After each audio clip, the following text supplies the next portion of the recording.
አትልም። እንደዚህ አይነት ጸሎት የከሸፈ ጸሎት። በአዲስ ኪዳን ነብይ የለም። 4 ነጥብ። ነብይ የለም፣ ነብይነትም የለም። እስቲ ወንድ ከሆን ከነጋቢ ከነነጠላ መድረክ ላይ ኢየሱስ ጌታ ነው በል። ኢየሱስ ጌታ ነው ማለት ጋኔኑም ይላል፣ ምንም ጥርጥር የለውም ነው። ኃጢአተኛ ሰው እግዚአብሔርን አወከው ይላሉ ሊቃውንቱ።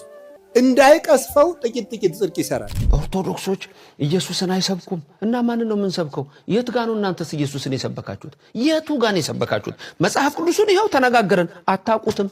ተደግፈን የምንሄደው እምነት የለንም። እኛን ካልተደገፉ ግን መኖር አይችሉም። ኦርቶዶክስ ቤተክርስቲያን ውስጥ የሚመለከው እግዚአብሔር ነው። ኢትዮጵያ ኦርቶዶክስ ቤተክርስቲያን ወደር አይገኝላትም።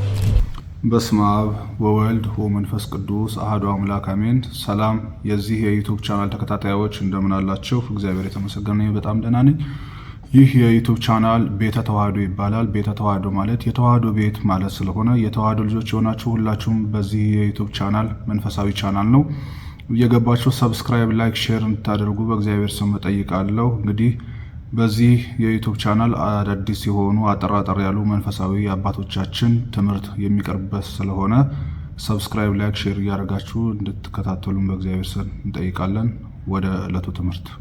የተወደዳችሁ እግዚአብሔር ቤተሰቦች፣ በዛሬው ትምህርታችን ደግሞ የምንመለከተው ብፁዕ አባታችን አቡነ ገብርኤል በሐዲስ ኪዳን ነቢይ ሐዋርያ የሚባል የለም ይሉናል። ነገር ግን በዚህ በምስሉ ላይ እንደምትመለከቱት እነ ልዩ ጩፋን የመሰለ ሐዋርያንን ነቢይንን የሚሉ ሰውን እንፈወሳለን በካራቴ እንዘራለን የሚሉ እነ እስራኤል ዳንሳን የመሰለ ታምራት እንሰራለን ታምራት አድራጊነን የሚሉ ሰዎች አሉና ግን ብፁዕ አባታችን ሐዋርያም ይሁን ነቢይ የሚባል በአዲስ ኪዳን የለም ይሉናል። እስቲ በጋራ አብረን ትምህርቱን እንከታተል። በዚህ ዘመን ነቢያት ነን ብሎ የተነሱ በአዲስ ኪዳን ነቢይ የለም። 4 ነጥብ። ነቢይ የለም፣ ነቢይነትም የለም። ነቢይነት የቆመው ጌታችን አምላካችን ኢየሱስ ክርስቶስ ከመወለዱ ከ400 ዓመት በፊት ነው። የነቢይነት መለኪያ ወይንም መመዘኛ ወይንም ክራይቴሪያ በታሪክ ተገልጦ የማይታወቀው የእግዚአብሔር ልጅ መገለጥ በመንፈስ ቅዱስ ገላጭነት መናገር መቻል ነው። እሱ ተገልጧል፣ ተወልዷል፣ ተልእኮ ፈጽሞ ወደ መንበረ ክብሩ አድርጓል። ስለዚህ በአዲስ ኪዳን አንድ ሰው ለምሳሌ መጻኢውን ነገር ቢገምትና ግምቱ ትክክል ቢሆን ነቢይ አያስብለውም። ሩቅ አሳቢ፣ አርቆ አሳቢ፣ ጥሩ አእምሮ ያለው ይባላልና እንጂ በሌላ መንገድም በብቃት ደረጃውን ቢሆን በቅድስና ደረጃውን ቢሆን ሰው ወደፊት የሚሆነውን ነገር የሚፈጸመውን ነገር ቢናገር ነቢይ አያስብለውም። ነቢይ አያስብለውም። ነቢይ የሚባለው የአካላዊ ቃልን መገለጥ በመንፈስ ቅዱስ ገላጭነት የተናገረ ብቻ ነው። ሁለተኛ ሐዋርያነት። በዚህ ዘመን ያለው የሐዋርያ ስራ ነው እንጂ ሐዋርያም የለም። ሐዋርያት ጌታ የመረጣቸው 12ቱ አእማድ የመንግሥተ ሰማያት ቁልፍ የሰጣቸው ወንጌልን እንዲሰብኩ ቤተክርስቲያንን እንዲሰሩ እንዲሰበስቡ ሞቱንና ትንሣኤውን እንዲሰብኩ የመረጣቸው 12ቱ ሐዋርያትና ከ8 ዓመት በኋላ ደግሞ በደማስቆ መንገድ ራሱን የገለጠለት ሐዋርያው ቅዱስ ጳውሎስ ከ13ቱ ውጪ ሌላ ሐዋርያት የለም። የሐዋርያት አንዱን ሐዋርያ ወንጌልን አሳምሮ ፈትፍቶ ቀምሞ ስለሰበከ አንዱ ሰው ሐዋርያ አያስብለውም። ብሉያትን ከአዲሳት፣ ንባብን ከትርጓሜ፣ ትርጓሜን ከምስጢር አጣፍጦ አዋህዶ ስለሰበከ አንድ ሊቅ ሐዋርያ አያስብለውም። የሐዋርያነት መለኪያ አንዱ ኢየሱስ ክርስቶስን ሰው የሆነውን ፊት ለፊት ማየትና በእግሩ ስር ቁጭ ብሎ መማር ነው። ይገባችኋል አሁን? ስለዚህ ከዚህ ውጪ በአዲስ ኪዳን የሐዋርያት ስራ ወንጌልን መስበክ ክርስቶስን መስበክ ይሄ ነው ያለው እንጂ ሐዋርያ እንትና የሚባል ነገር የለም። ቤተክርስቲያን አታውቀው። ምክንያቱም 72 አርድእት ነበሩ። እነሱን ሐዋርያት አላረጋቸውም። ታስተውሉ እንደሆነ ማቲያስ ሲተካ እነ ዮሴፍ ሌሎች ነበሩ ለምርጫ የቀረቡ። ነገር ግን እጣው ለማቲያስ ነው የወደቀው። ለምን? ማቲያስ በትክክል ከጌታ እግር ስር ቁጭ ብሎ ይማር ስለነበረ። ይሄንን የከበረ ታላቅ የወንጌል አገልግሎት ግራ ከሚያጋቡት ጥቂቶቹ። እሺ የተወደዳችሁ እግዚአብሔር ቤተሰቦች እንግዲህ ብፁዕ አባታችን አቡነ ገብርኤል በስፋት አስተምረውናል። በአዲስ ኪዳን ሐዋርያ ወይም ነቢይ የሚባል ፈጽሞ የለም ነው ያሉት። ስለዚህ እንግዲህ በዚህ ዘመን የተነሱ ሐዋርያንን ነቢይነን ባዮች ወይም ታምር አድራጊነን ባዮች በሙሉ ሐሰተኞች እንጂ እውነተኛ ነቢይ አለመሆናቸውን ብፁዕ አባታችን መክረውናል፣ አስተምረውናል።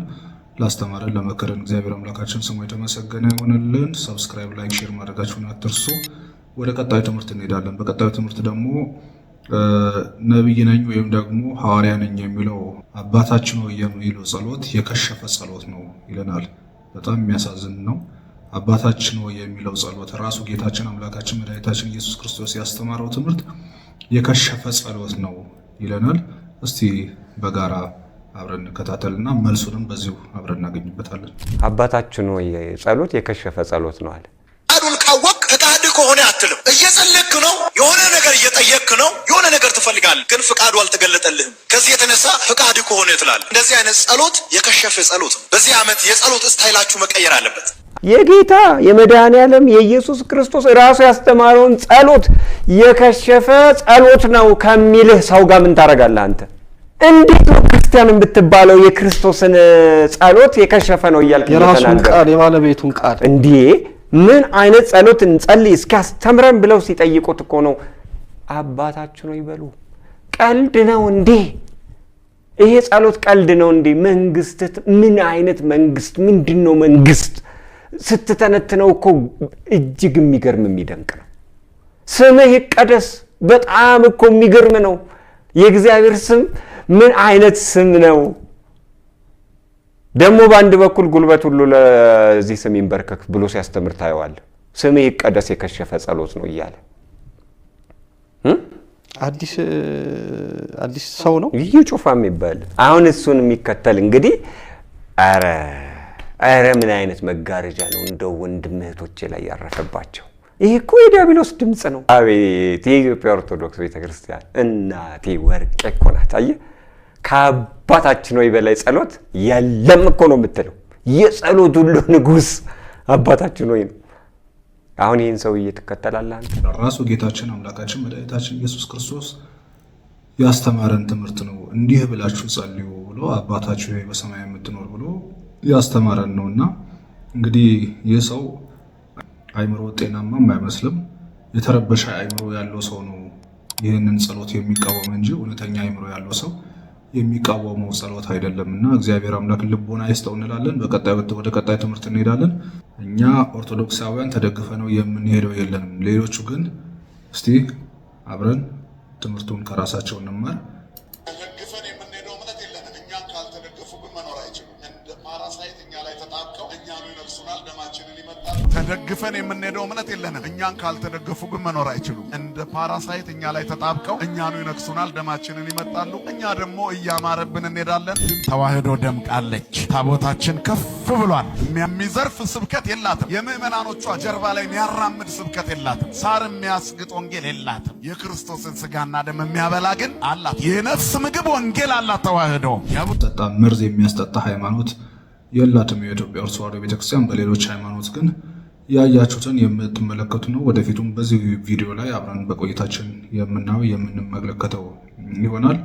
እንግዲህ የኢትዮጵያ ኦርቶዶክስ ተዋሕዶ ቤተክርስቲያን ራሷን ችላ የቆመች እንዲያውም ራሷን ችላ የቆመች ብቻ ሳይሆን ሌሎቹንም ያቆመች በራሷ ላይ ሌሎቹንም ያቆመች ሃይማኖት ነች። የእግዚአብሔር ቤተሰቦች በዚህ እግዚአብሔር ልናመሰግን ይገባናል። በቀጣዩ ትምህርት ደግሞ የምናየው የብፁዕ አባታችን የአቡነ ኤርምያስን ትምህርት ነው። ጴንጤዎች ፓስተሮቹ በአሁኑ ሰዓት ላይ እንደምታውቁት የኢትዮጵያ ኦርቶዶክስ ተዋሕዶ ቤተክርስቲያን ኢየሱስን አትሰብክም፣ ኢየሱስ ጌታ ነው ብላችሁ እስቲ መስክሩ ይሉናል። ነገር ግን ብፁዕ አባታችን ኢየሱስ ጌታ ነው ብቻ አይደለም የሚሉት። እስቲ አብረን ትምህርቱን በጋራ እንከታተል። እስቲ ወንድ ከሆን ከነጋቢ ከነነጠላ መድረክ ላይ ኢየሱስ ጌታ ነው በል። እስቲ ወንድ ከሆን ከነጋቢ ከነነጠላ መድረክ ላይ ኢየሱስ ጌታ ነው በል። ኢየሱስ ጌታ ነው ማለት ጋኔኑም ይላል። ምንም ጥርጥር የለውም ነው። ጌታ ነው፣ እውነት ነው። ጌታ ነው፣ አምላክ ነው፣ የባህሪ አምላክ ነው፣ የጸጋም አምላክ አይደለም። ይሄን ግን ጋኔኑም ያውቃል፣ አጋንንቱም ያውቃሉ አለ ያዕቆብ። እንደውም ይንቀጠቀጣሉ አለ። ግን ሰው በእምነት ከጋኔኑ ለመብለጥ ምን ማድረግ አለበት? መታዘዝ፣ መጽሐፉ የሚለውን ማድረግ። ይሄን አድርግ ምን ትድናለህ? ምን ትላለህ? ትድናለህ። ጋኔኑ ያምናል፣ አያደርግም፣ አይድንም። ጊዜው ሲደርስ ይታሸጋል በሲኦል። እኔ ክርስቶስን አውቃለሁ በማለት አይዳንም። አጋንንትም ያውቁታል፣ ጋኔንም እግዚአብሔርን ያውቃል። ምንም በዚህ ልዩነት የለንም። እግዚአብሔር ማን እንደሆነ ጋኔን ያውቃል፣ ፈጣሪው እንደሆነ። ክርስቶስ ሰው በሆነ ጊዜ እንኳን አንተ ቅዱሱ የእግዚአብሔር ልጅ ኢየሱስ እንደሆንክ አውቄሃለሁ አለ። ማን ነው ይሄን ያለው? ጋኔኑ። ሰው ከጋኔን የሚለየው የሚያምነውን እግዚአብሔርን ይታዘብ። ባልንጀራህ እንደ ራስህ አድርገህ ውደድ ሲል በቃ ሰው ለሆነው ሁሉ በጎ ነገር ያስባል፣ በጎ ይናገራል፣ በጎ ነገር ያደርጋል። ስለዚህ ከጋኔን ተሻልን ማለት ነው፣ ከሰይጣን ተሻልን ማለት ነው። ይሄን ካላደረግን ግን እዚህ በመሰብሰባችን ክርስቶስ ብለን በመጥራታችን አንድንም። ክርስቶስ የእግዚአብሔር ልጅ እንደሆነ በመመስከር ብቻ አንድንም። ክርስቶስ የእግዚአብሔር ልጅ አድርጉ ያለንን በማድረግ በመኖር ነው። እና ስለ ክርስትና ማወቅና ክርስትናን መኖር ይለያያል። ፕሮቴስታንቲዝምና ይሁዲን ለብልጽግናችን ይጠቅማል ያሉት እነ ማክስ ዌበርና ዱርኬም ሆን ብለው የፈጠሯቸው ናቸው። ለዚህ ነው ሲበጣጠሱ የሚከርሙ። ለዚህ ነው ሐዋርያው ዘውዴ ቸርች ምርትሶ የሚሉት። ኦርቶዶክሳዊነት ውስጥ እንደዚህ የለም። ሁሉ ጊዜ አዲስና ማለዳ ውብ ናት እንጂ የሚለወጥ ሂደታዊ የሚታደስ ምንም ነገር የሌላት ልዩ ናት እሷ። ይሄ ኦርቶዶክሳዊነት ነው፣ አውቁት። ኦርቶዶክሳዊነት እስካላችሁኝ ህብረታዊ አንድነት ላይ ነው የምታተኩረው። በቃ የተማማር ነው ትምህርቱ። ኢየሱስ ጌታ ነው የሚለውን የሰው ልጅ ብቻ ሳይሆን አጋንንትም እንደሚጠሩ እንደሚንቀጠቀጡለትም ጭምር ነው ብፁዕ አባታችን አቡነ ኤርምያስ በትምህርታቸው ያስተማሩን። መምህር ኢዮብም እንግዲህ የኢትዮጵያ ኦርቶዶክስ ተዋሕዶ ቤተክርስቲያን ምን አይነት ሃይማኖት ራሷን ችላ እንዴት የቆመች ሃይማኖት የጠራች ከምንም ድጋፍ የጸዳች መሆኗን ብፁዕ አባታችን መምህራችን የሚያስተማሩ ለመምህሮቻችን እግዚአብሔር አምላክ ቃሉን ያሰማልን። ወደ ቀጣዩ ትምህርት የተወደዳችሁ እግዚአብሔር ቤተሰቦች እንግዲህ ፓስተር ሶፎንያስ በመባል የሚታወቀው ፓስተር ምስክርነቱን ስለ ኢትዮጵያ ኦርቶዶክስ ተዋሕዶ ቤተክርስቲያን ምስክርነቱን ቃሉን ሰጥቷል። በኢትዮጵያ ኦርቶዶክስ ተዋሕዶ ቤተክርስቲያን ያለውን አቋም ገልጿል። እስቲ በጋራ አብረን እንከታተል። ስርዓት ጋር በተያያዘ ግን የኢትዮጵያ ኦርቶዶክስ ቤተክርስቲያን ወደር አይገኝላትም። በካቶሊክ ብትሄድ፣ በፕሮቴስታንት ብትሄድ፣ በጆቫ ዊትነስ ብትሄድ፣ በምናምን ብትሄድ አታገኝም ይህን ስርዓት። ስለ ማርያም እያሉ ያካፍላሉ፣ ስለ መብርሃን እያሉ ያካፍላሉ፣ ስለ እግዚአብሔር እያሉ ያካፍላሉ፣ ስለ መድኃኒታችን ስለ ጌታችን ስለ ኢየሱስ ክርስቶስ ይኸው እያሉ ያካፍላሉ።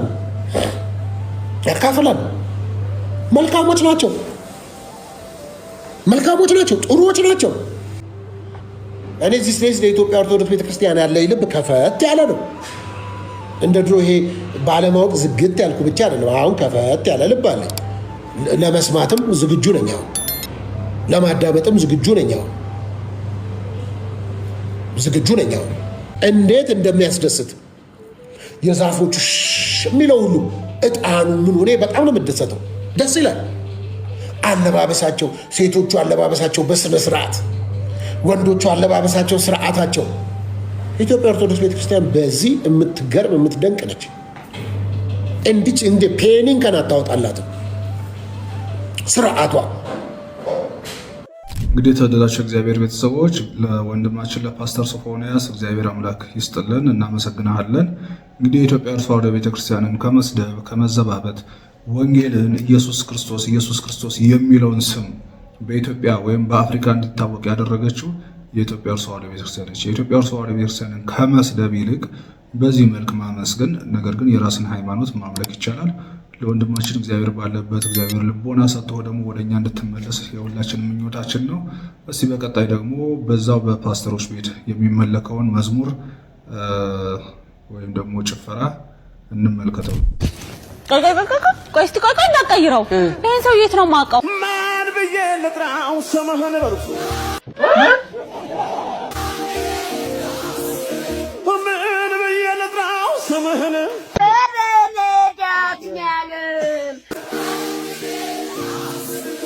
ማን ብዬ ልጥራው ስምህን እውነት ነው ሚካኤልን እምዬ ማርያምን በል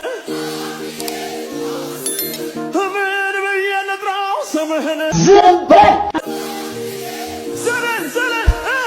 ኢየሱስ አመሩ ጆሮዬ ነው ኢየሱስ አብ ወልድ መንፈስ ቅዱስ በስመ አብ ወልድ መንፈስ ቅዱስ ወንድም ጋሼ ልበል እማትረባ ደደብ ጅል ያስብላል።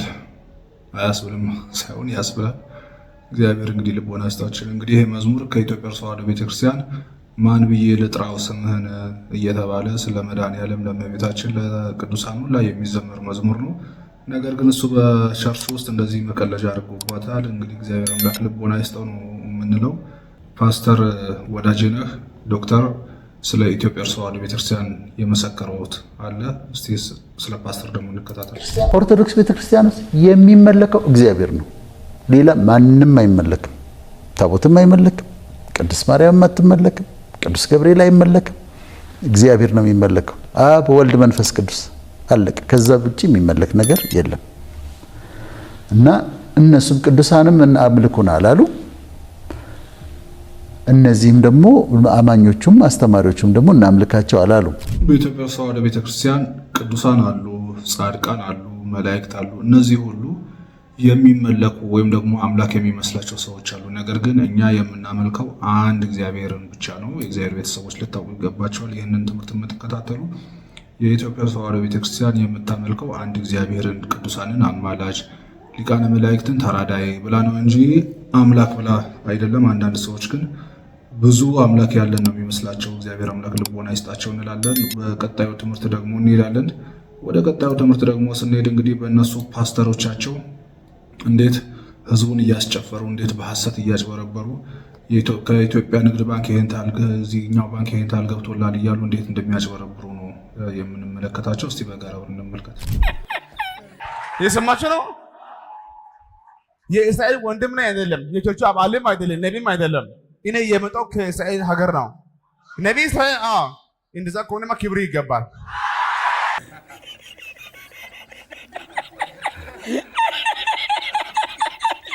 እድሜ ዘመናቸውን ጠብ በማይል ተስፋ ይነዳሉ። እና የራስ የሆነ የእርሻ ቦታዎች ይሰጣሉ፣ ግናዎች ይሰጣሉ። ብዙ ማነው ልጆች ማነው ባንተ ስር ያርፋሉ። ታሪክን ሁሉ ላይ ቀይራለሁ። ወይ ዘንድሮ ወይ ዘንድሮ መቶ ብር ያዝና ንግድ ባንክ አካውንት አለ፣ ኦሮሚያ ስትሄድም አካውንት አለ በ50 ብር።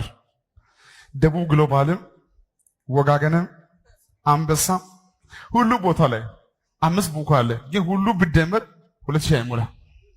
እንዲህ ሀገር ነው የመጣው ብዬ ዝም ብለው አሁን በግል እየፈለገ እያሳደደ እኔኑ ብቻ ሆኗል የሚያጠቃው። ማን ነው? ድህነት ነው። ድህነት ከቦርሳው ግማሹ ቡክ ነው። ክምብር የለም፣ ባዶ ቡክ ብቻ። እኔ ዛሬ እንዲህ አይነት ሰዎች መጸለይ እፈልጋለሁ። ለአንዳንድ ሰዎች ሚራክል መኒ በኢትዮጵያ ንግድ ባንክ 25 ሚሊዮን ብር አበሻ ወይ አበሻ እንዴ ምንድን ነው የሚሻለው? በኦሮሚያ 30 ሚሊዮን ብር፣ በደቡብ 18 ሚሊዮን ብር፣ እዛም 16 ሚሊዮን ብር። እግዚአብሔር በብዙ ብር ያስባቸዋል። እሱ ወሰርኩ በዛንደ ከዚህ በኋላ ባዶ ቡክ ባዶ ቼክ ይዘሽ አዞርም። እንዴ ምንድን ነው የሚሻለው? እንዴ ሀገር ወዴት እያመራች? ከተተረተረው አይቀር እንዲህ ነው። አንድ ቀን ማነው አሁን በባደሳ ማነው በምድረ ባዳ ላይ ማነው መኪናው እየሄደ አንደኛው ጎማ ይበላሻል። ጎማ ተበላሸና ጎማን ሰው ያወጣል። ጎማን አወጣ። አውጥቶ ይሄ ምንድን ነው የምትሉት? በጎማ ቦታ የሚቆመው ማለት ነው ክሪክሽ። እሱን አቆሞ ሰውየው ሲታገል ምን ቢሆን ጥሩ ነው? እንደ አጋጣሚ ኪሮጊ ይወርቃል። መኪና ሙሉ መኪና ለሰውዬ በእጁ ላይ ይወርቃል። እንግዲህ የተወደዳቸው እግዚአብሔር ቤተሰቦች መኪናውን በእጁ ነው ደግፎ ያስቀረው ማለት ነው። ክሪኩ ሲወድቅበት መኪናውን በእጁ ደግፎ እንዳቆመው ነው። በጌታ እንግዲህ ረንዶ ታምር ነው፣ ቀልድ ነው። ሃይማኖት ሳይሆን አንዳንድ ጊዜ ቀልድ ይመስላል። እና እግዚአብሔር ቤተሰቦች ይሄ ጤናማ አይምሮም አይመስልም። ሰው በአሁኑ ሰዓት ኑሮ ተወዶበት በጣም በሚጨነቅበት ጊዜ 25 ሚሊዮን በኢትዮጵያ ንግድ ባንክ፣ 25 ሚሊዮን በኦሮሚያ፣ 25 ሚሊዮን በደቡብ ቀልድ ነው፣ ሃይማኖት ነው የተያያዝ ነው። እንግዲህ ይህንን ሃይማኖት ብሎ መከተል ራሱ አንዳንድ ጊዜ ይጨንቃል። በነገራችን ላይ ይሄ አሁን ያየነው ሰው እስራኤል ዳንሳ ከእስራኤል ነው የመጣሁት ያለ ሰው በአሁኑ ሰዓት ወንጀለኛ ነው ተብሎ በእስር ቤት ነው የሚገኘው። ይህን ልታውቁ ይገባቸዋል። እስቲ እንግዲህ እግዚአብሔር ቤተሰቦች የሚያረጋጋንን ትምህርት የመምህራችን የአባ ገብረ ኪዳንን ትምህርት በጋራ አብረን እንከታተል። መምህራችን አባ ገብረ ኪዳን ኃጢአተኛ ሰው እግዚአብሔርን አወከው ይላሉ። ምን ለማለት ፈልጎ ነው? ኃጢአተኛ ሰው እግዚአብሔርን አወከው ይላሉ። እስቲ እግዚአብሔር ቤተሰቦች ተረጋግተን ይህንን ደስ የሚል ትምህርት ልቦናችን የሚያረጋጋልን ትምህርት እንማማር። ኃጢአተኛ ሰው እግዚአብሔርን አወከው ይላሉ ሊቃውንቱ። አወከው ማለት ምን ማለት ነው? እንዳይምረው ኃጢአት ይጨምራል፣ እንዳይቀስፈው ጥቂት ጥቂት ጽድቅ ይሰራል። ማታ መዝሙር ቀን ዘፈን እንደማለት እያቀላቀለ እግዚአብሔርን አወከው። ወይም ደግሞ ኃጢአተኛ ሰው እግዚአብሔርን አነሳሳው ይላሉ አባቶቻችን። እንደ ደረቅ ሰው ይላሉ። እንደ ደረቅ ሰው ደረቅ ሰው እንደው ጣይም አድርጌው ነው እንጂ ሌላ ነው የሚል አንድም ሰው ደረቅ ሰው ነው። ምን ማለት መስላችሁ? አቅም የሌለው ሰው እኔ አንተ ሰው ረፍ ብያለሁ ሲለምናል ወንድ እስኪነካኝ ወተት ነው እንጂ ደም አይወጣኝ የሚል ይሄ ማለት ነው። አቅም የለው ግን ደረቅ የሆነ ማለት ነው። በሉኝ በሉኝ የሚል ማለት ነው። ኃጢአት እየሰራ በየቀኑ ለእግዚአብሔር የመቅሰፍት ጨንገር የሚያቀብለው ሰው ማለት ነው። ቅሰፈኝ ቅሰፈኝ ቅሰፈኝ እያለ እግዚአብሔርን መቅሰፍት የሚለምን ሰው አለ ነው። እግዚአብሔር የመዳን እድል የመስተካከል እድል በሰጠው ቁጥር እየተበላሸ ለእግዚአብሔር የቁጣ በትር የሚያቀብለው ሰው፣ ለዚህ ሰው እግዚአብሔር የጥበቃ ረድኤቱን ያነሳበታል። ልቡ እንዲስተካከል የሚያራራውን የሚገስጸውን ረድኤቱን ሲያነሳው ልቡ ይደነድናል፣ ጨካኝ ይሆናል፣ ያሰናብተዋል። ያን ጊዜ ሰዎች በሙሉ አራዊት አጥር ሲነሳላቸው በተከፈተ ቤት ውስጥ ገብተው እንደሚሰለጥኑት ሁሉ እግዚአብሔር ረድኤቱን ከኛ ላይ ሲያነሳ አራዊት የሆኑ ሰዎች በስልጣን ሊሆን ይችላሉ፣ በጭካኔ ሊሆን ይችላሉ፣ መጥተው እንዲሰለጥኑ ያደርጋቸዋል ማለት ነው። በሰው ላይ እንዲሆኑ ያደርጋቸዋል እንደተባለው ማለት ነው። አንድ ዲያቆን ነው አይደል የተባለው መቅደስ ውስጥ ቅዱስ ጳውሎስን መልእክት ማንበቡን ትቷሉ የኢዮብን መጽሐፍ ያነባል አሉ። እንዲያው እኮ ይገርማል። እና የሚያነበው ደግሞ አነግስ ብእሴ መደለው የሚለውን ነው። አፄ ቴዎድሮስ እያስቀደሱ ነው ይባላል። ጨካኝ ንጉሥ አነግሳለሁ የሚለውን ነው የሚያነበው። ጨካኝ ንጉሥ አነግሳለሁ ብሏል እግዚአብሔር የሚለውን ያነባል። ምን ብለው ጨመሩበት እሳቸው? ቀጥሎ ያለውን እሱ ግን አይላትም አውቁ። በይንተ ከየህዝብ የሚለውን ጨምረው እንጂ አሉት። ስለ ህዝቡ ክፋት የሚለውን ጨምረህ አንበው አሉት። ስለምኑ ክፋት ነው? ስለ ህዝቡ ክፋት ነው። ስለዚህ ክፉ ነገርን ማን ነው ያመጣው ካላችሁን፣ እኛ በሉ ንገሩኝ እንጂ እኛ ነን ክፉ ነገርን የምናመጣው። እግዚአብሔር ክፉ ነገርን አመጣለሁ ማለት ክፉ ነገር ሲመጣ ዝም እላለሁ አሰናብተዋለሁ ማለት ነው። ፈርዖን በእስራኤል ላይ እንዲሰለጥን ዝም እለዋለሁ ነው፣ አሰለጥነዋለሁ። ለምንድን ነው እግዚአብሔር ክፉ ነገር እንዲመጣብን የሚፈቅድ? አይወደንም፣ ይወደናል። አይፈልገንም፣ ይፈልገናል። አያዝንልንም፣ ያዝንልናል። እና ግንሳ ምን ሆነ? እንዳይጠብቀን እንዲጠብቀን የሚያደርገውን ነገር ሁሉ ቆርጠነዋል። ከእሱ ጋር መዋል አንፈልግም። እሱን በጸሎት ማነጋገር አንፈልግም።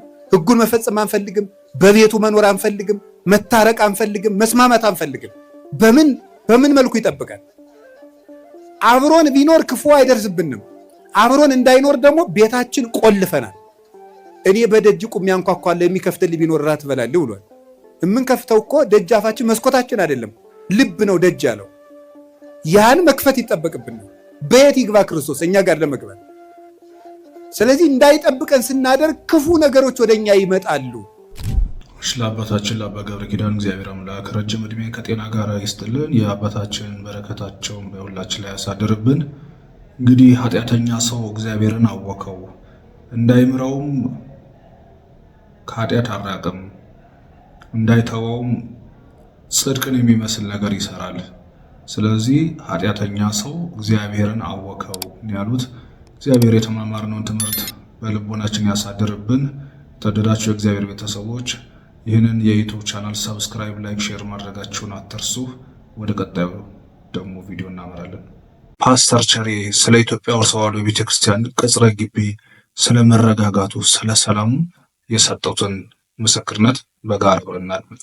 እኔ አሁን ኦርቶዶክስ ቤተክርስቲያን የማየው ነገር ደስ ይለኛል። አብዛኛው ኦርቶዶክስ ቤተክርስቲያን ቦታዎቿ ሰፋፊ፣ ትልልቅ ወፋፍራም ዛፍ አለ፣ ዛፎቹ ስር ድንጋይ አለ። ሰዎቹም እግዚአብሔር ይስጣቸው ሲሄዱ ነጠላቸውን ነጠላ አድርገው ለብሰው በቦዲ እዚህ ድረስ እምብርቷን አድርጋ አትሄድ። ነጠላዋን ለብሳ አፏ እንደዚህ አድርጋ በስርዓት ጭብለው ያለቅሳሉ፣ ይጸልያሉ። ቤተክርስቲያን ስትመጡ ለመጸለይ ነው። ቤተክርስቲያን ስትመጡ ለመጸለይ ነው ያሉት። እንግዲህ ይሄንን የኢትዮጵያ ኦርቶዶክስ ተዋሕዶ ቤተክርስቲያን ምስክርነት ከመናፍቃን እጅ ከመናፍቃን አንደበት እንድትሰሙት እንድንሰማ ብዬ ነው ያቀረብኩላችሁ እንጂ ብዙም ትምህርት ከነሱ እንጠብቃለን ብዬ አይደለም። የተዋሕዶ ቤተሰብ ልጆች፣ የቤተ ተዋሕዶ ዩቲዩብ ቻናል ተከታታዮች ሰብስክራይብ፣ ላይክ፣ ሼር ማድረጋችሁን አትርሱ። ወደ ቀጣዩ ትምህርት እናማራለን። በቀጣዩ ትምህርት ደግሞ መምህራችን ዶክተር ዘበነ ለማ ያስተምሩናል። የኢትዮጵያ ኦርቶዶክስ ተዋሕዶ ቤተክርስቲያን ኢየሱስን አትሰብክም ትሰብካለች የሚለውን እንዲያውም የኢትዮጵያ ኦርቶዶክስ ተዋሕዶ ቤተክርስቲያን ትሰብካለች፣ እነሱ ኢየሱስን አያውቁትም። እስቲ አብረን ያውቁታል አያውቁትም? መምህራችንን በትምህርት አብረን እንከታተላቸው። ኦርቶዶክሶች ኢየሱስን አይሰብኩም እና ማንን ነው የምንሰብከው? የት ጋር ነው እናንተስ ኢየሱስን የሰበካችሁት? የቱ ጋር ነው የሰበካችሁት? መጽሐፍ ቅዱሱን ይኸው ተነጋገርን። አታውቁትም። ኦርቶዶክሳውያን ስለ ኢየሱስ አይሰብኩም። ኦርቶዶክሳውያን ምንድነው ይህ አባባል መሰላችሁ? የአውሮፓ ተረት ነች። ዶሮን ሲያታልሏት በመጫኛ ጣሏት። ተሸወዳችኋል። በጣም ነው የተሸወዳችሁት። የኬንያው ፕሬዚደንት የቀድሞ የተናገረው አለ ይባላል። ጆሞ ኬንያታ ምዕራባውያን በጀርባቸው ዱቄት ይዘው በእጃቸው ጥቁር መጽሐፍ ይዘው መጡ። ከዛ በኋላ መጽሐፉን ሰጡንና ዱቄቱን እያሳዩን አይናችሁን ጨፍራችሁ የዕለት እንጀራዬን ስጠኝ ብላችሁ ጸልዩ። እኛም አይናችንን ጨፍነን ጸለይን። ቀና ስንል ምድራችን በነጭ ተወርሷል ነው ያለው። አለቀ። እሺ ወደ ሁለተኛው አብይ ጉዳይ ልግባ። ብሉይ ኪዳን መጽሐፍት ይመርመሩ። ኦርቶዶክስ ነው በደንብ እያነበባቸው ያለው ኦርቶዶክሱ ነው ወይስ ሌላው እምነት ተከታይ ነው? የሌላ እምነት ሊቃውንት ምን እንደምትለው አላውቅም። ኦሪት ዘፍጥረት ምዕራፍ 1 ላይ ምዕራፍ 2 ላይ ስለ ፍጥረት ይናገራል። ምዕራፍ 3 ላይ ስለ ሰው ልጅ ውድቀትና እንደገና ደግሞ እንዴት እንደሚነሳ ተስፋውን ይናገራል። ምዕራፍ 4 ይጀምርና የሰው ዘር ታሪክን ያወራል። ምዕራፍ 4 ላይ ቃየል አቤልን ገደለው። ከዛ በኋላ ሴትን ወለዱ። ምዕራፍ 5 ዘፍጥረት ምን ይነግረናል? የአበውን የ10ሩን አበው ትውልድ ይነግረናል እስከ ኖህ ድረስ። ዘፍጥረት 6 ላይ 7 ላይ 8 ላይ 9 ላይ ስንገባ ኖህ እንዴት አድርጎ መርከቡን እንደሰራና እንደዳነ ይነግረናል። እኛ እንዲህ ነው የምንሰብከው። እንግዲያው ካላወቃችሁ ይሄንን ነው የምንሰብከው። ኖህን እግዚአብሔር እንዴት እንዳዳነው፣ ከጥፋት ውሃ እንዴት እንደሰወረው፣ ከነ ቤተሰቦቹ በመርከብ ውስጥ እንዴት እንዳዳነው፣ መርከቡን እንዴት ስራ እንዳለው፣ ይሄ ነው ስብከታችን። ዘፍጥረት ምዕራፍ 6 ላይ ኢየሱስ ይላል። አታውቁትም ኢየሱስን? እኛ እናውቀዋለን። አሁንም ዘፍጥረት ምዕራፍ 6 ላይ ኢየሱስን እኛ እናውቀዋለን። ኖህን መርከብ ስራ አለው ብለን፣ እናንተ ግን አታውቁም። እናንተ የምታውቁት ኢየሱስ ገና እዚህ ጋር መጥቼ ወንጌል ላይ ያውም ትክክለኛውን ኢየሱስ አታውቁም። ዘፍጥረት ምዕራፍ 12 እንጀምር። ዘፍጥረት ምዕራፍ 11 በቋንቋ ተደበላለቀ አለ። ዘፍጥረት ምዕራፍ 12 እንሂድ። አብርሃም ተጠራ ነው የሚል። ቀጥል እስከ 17 ና ገስግስ። ምንድነው የሚል? አብርሃም እስከ ምዕራፍ 20 ሂድ። ምን ይልሃል? አብርሃም እንደው ምዕራፍ 20 ላይ ደግሞ ምን እንደሚል ልንገር። ምዕራፍ 20 ቁጥር 7 ነብይ ነውና ስላንተ ይጸልያል ይለዋል የጌራራውን ንጉስ። ይሄ ነው የኦርቶዶክስ ስብከት። ኦርቶዶክሳውያን እናንተ ራሳችሁ ብዙዎቻችሁ ደካማ ስለሆናችሁ አዝናለሁ። ግን አሁን እወቁ እስቲ እንንቃ። ሚጠት ባክቶ ኦርቶዶክስ መመለስ። በሌላ እምነት ያላችሁ በዚህ ሰዓት በፕሮቴስታንት እምነት ውስጥም ያላችሁ እናንተ ስለሆናችሁ ነው የምትነቅፉን። ቀጥታ ለእናንተ መልእክት ማስተላለፈው። ትነቅፉናላችሁ፣ ትሰድቡናላችሁ፣ መጽሐፍ ቅዱስ አታውቁም ትሉናላችሁ። ኧረ ተው ተው እንጂ መጽሐፍ ቅዱስ እናንተ ጋር የለም። ይዛችሁታል? የለም። ብሉይ ኪዳን በፕሮቴስታንቱ ዓለም በጣም የተናቀ ነው። እንደ ታሪክ ብቻ ነው የሚጠቀሙት። ስለዚህ የእግዚአብሔርን ቃል ያለ መቀበል ጣጣና ፍዳ በእናንተ ላይ እንደሚመጣ አውቁ። ለመምህራችን ዶክተር ዘበነ ለማ እግዚአብሔር አምላክ ቃሉን ያሰማልን። እንግዲህ የኢትዮጵያ ኦርቶዶክስ ተዋሕዶ ቤተክርስቲያን ነች ኢየሱስን የምትሰብከው ወይስ ፕሮቴስታንቱ ዓለም ነው ኢየሱስን የሚሰብከው? እንግዲህ እንደተከታተላችሁት እንዳያችሁት ነው የተወደዳችሁ እግዚአብሔር ቤተሰቦች፣ የኢትዮጵያ ኦርቶዶክስ ተዋሕዶ ቤተክርስቲያን ኢየሱስን በሰዓታቱ፣ በቅዳሴው፣ በማህሌቱ ሁሉም ቦታ ላይ ኢየሱስን ከመጥራት ወደ ኋላ ያለችበት ጊዜ የለም። እንግዲህ መምህራችን ደግሞ ከኦሪት ዘፍጥረት ጀምሮ እስከ ዮሐንስ ራእይ ድረስ ደግሞ ኢየሱስ እንደሚጠራ ነገር ግን እነሱ እኛን በሐሰት እንደሚከሱን የሐሰት ከሳሾቻችን እንደሆኑ ነው መምህራችን የተናገሩት ማለት ነው። ለመምህራችን እግዚአብሔር አምላክ ቃሉን ያሰማልን፣ የሰማነውን ቃል በዝነ ልቦናችን ያሳድርብን። 30 60 ፍርተን የመንግስት ወራሾች እንድንሆን የእግዚአብሔር አምላካችን ቅዱስ ፈቃድ ይሆንልን። ኦርቶዶክስ ስትጠፋ ዝም የምትሉ ሰዎች ነገ በእናንተም ላይ ይመጣባችኋል፣ ይደርስባችኋል ይለናል። እስቲ በጋራ አብረን እንከታተሉ። ኦርቶዶክስ ስትዋረድ ቁመህ የምታይ ሁሉ ተራ እንጠብቅ። አንዳንድ ቂም ይዘው ቤተክርስቲያኗ ብትፈርስ ደስ የሚላቸው ሰዎች እያየሁ ነው። እነሱ አንድ ነገር ነው የምነግራቸው። ቤት እየተቃጠለ አንዲት እንቁራሪት ውሃ ላይ ሆና ትስቃለች አሉ እና ሌላ ብልህ እንቁራሪት ለምን ትስቃለች ሲሏት ቤት እየተቃጠለ አያደርስ ነው የሚባለው። ቢያደርስ ውሃና እሳት ምን ያገናኘዋል? እኔ ያለሁት ውሃ ውስጥ ይቃጠል ትላለች። እና የሰፈሩ ሰዎች እባካችሁ እሳትና ጥፋ ውሃ አንጡ ሲባል እሷን አብረው ወሰዱና እሳት ውስጥ ከተቷት። ኦርቶዶክስ ስትዋረድ ቁመህ የምታይ ሁሉ ተራ ነው የምትጠብቅ። እመቤታችን በስደቷ ዘመን የባረከቻት ሀገር፣ በኪደተ እግሯ የቀደሰቻት ሀገር፣ ድንግል ማርያምን በእንግድነት የተቀበለች ሀገር እግዚአብሔር ኢትዮጵያ ዛሬ ለትውልዷ ጠበበች፣ ለዜጎቿ ጠበበች። የኔ ሀገር ብለህ አልከለልክም፣ የኔ ርስት ብለህ አልተከፋፈልክም። እቺ ሀገር የእግዚአብሔር ሀገር እንደሆነች ታውቃለህ፣ ታምናለህ። ምን አከፋፈለህ በጎጥ? ምን አከፋፈለህ በቋንቋ? ምን አከፋፈለህ በዘር? ለምን እንወሻሻለን? ዛሬም የቃል ኪዳኑ ታቦት ፊት ቆመን ለምን ሐሰት እንናገራለን? አንተ ጎጃሜ፣ አንተ ጎንደሬ አልተባባልክም? አንተ ትግሬ፣ አንተ ጉራጌ አልተባባልክም? ትላንት የዘራኸውን ዛሬ እያጨድከው ነው። ድንግል ማርያምን የተቀበለች ሀገር፣ ገብረ መንፈስ ቅዱስን የተቀበለች ሀገር፣ እና አቡነ አረጋዊን የተቀበለች ሀገር፣ ተስዓቱ ቅዱሳንን የተቀበለች ሀገር፣ እና አባ ሳሙኤል ዘዋልድባ የጸሎት መጽሐፋቸውን በአንበሳ ላይ ጭነው እግዚአብሔርን በአራቱም ማዕዘን የባረኩባት ሀገር እግዚአብሔር ኢትዮጵያ እልል አያስብልም። እልል አትበሉ፣ አትበሉ፣ እልል አትበሉ። እልል አይደለም። እየተከፋፈልክ እልል ብለህ እግዚአብሔርን አትሸውድም። እልል አያስፈልገውም። ዛሬ ለእኔና ለእናንተ ጠበበች። እናትህ ነፍሰ ጡሯ ልጇን በማይጸኗ እንደተሸከመች ተሰደደች። ማጥባት፣ መውለድ፣ መታረስ ሲገባት በዋሻ ውስጥ ተደበቀች። ድንግል ማርያምን የተቀበለች ኢትዮጵያ፣ የአስራት ሀገር ተብላ የተሰጠች ኢትዮጵያ እንዴት ኢትዮጵያዊቷን እናት እምዬን መቀበል አቃታት? ትውልዱ በትውልድ ላይ መጨከን እንዴት ደፈረ?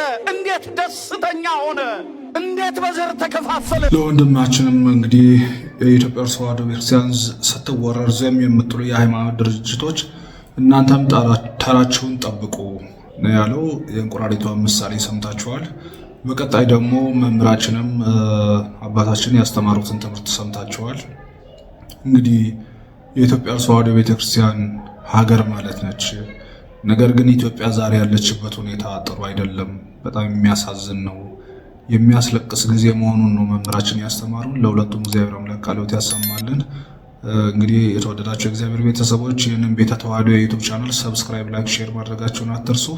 በቀጣይ ደግሞ የመምህር ስምዐኮነ መላክን ትምህርት እንከታተላለን።